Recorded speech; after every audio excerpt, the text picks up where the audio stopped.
오히려 말을 할 때 저는 이제 입으로 이렇게 입으로 좀 숨을 쉰 다음에 말을 하거든요. 이제 그래가지고 말을 할 때 오히려 말을 엄청 이렇게 좀 답답한 느낌으로 하는 것 같아요. 그러니까 말을 담아뒀다가 끄집어내는 거 막 나오는데 그게 이제 안 나오니까 속 시원히 나오지 않으니까 막 답답하고 그럴 것 같아요. 네. 그게 언제부터 그랬다고 그랬죠? 지금 그런 증상. 요 증상을 어릴 때부터 있었나 아니면 고등학교 때 이게 나타나는 거예요? 고등학교 때부터 나타난 것 같아요. 요 증상은? 네. 지금 20살이면은 한 몇 년 됐네? 네,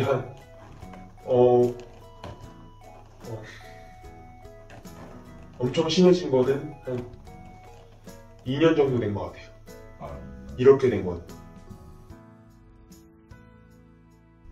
유럽 여행도 일본 여행 다음으로 가고 싶다고 계획을 세웠어요. 제가 그 유럽 여행은 근데 제가 왜 유럽 여행을 잘 못 간다고 생각을 했냐면 사실상 유럽 여행은 유럽의 물가가 많이 높잖아요. 그래서 그런지 거기다가 이제 비행기 거리도 너무 멀어서 그런 비행기 값도 많이 나올 것 같고 거기서 먹는 여러 가지 음식들도 물가가 많이 높고 그러다 보니까 비용 때문에 유럽은 잘 못 갈 거라고 생각을 했어요. 거기다가 만약에 유럽을 간다면 한 나라만 가진 않잖아요, 보통.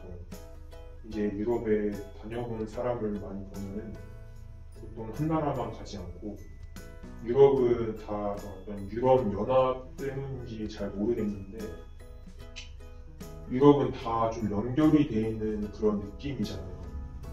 그러다 보니까 다 붙어 있으니까 이탈리아를 가면 또 거기 스페인을 가게 되고 또 프랑스를 가게 되고 이러면서 이제 또 다른 나라도 함께 그런 관광을 하다 보니까 그러다 보니까 돈이 더 많이 드는 것 같아요.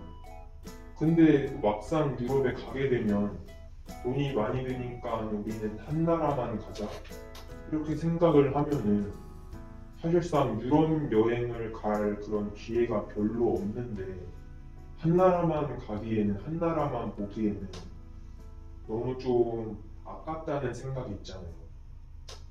그래서 이왕 가게 되면 유럽 여행은 돈을 많이 쓰게 되는 것 같아요.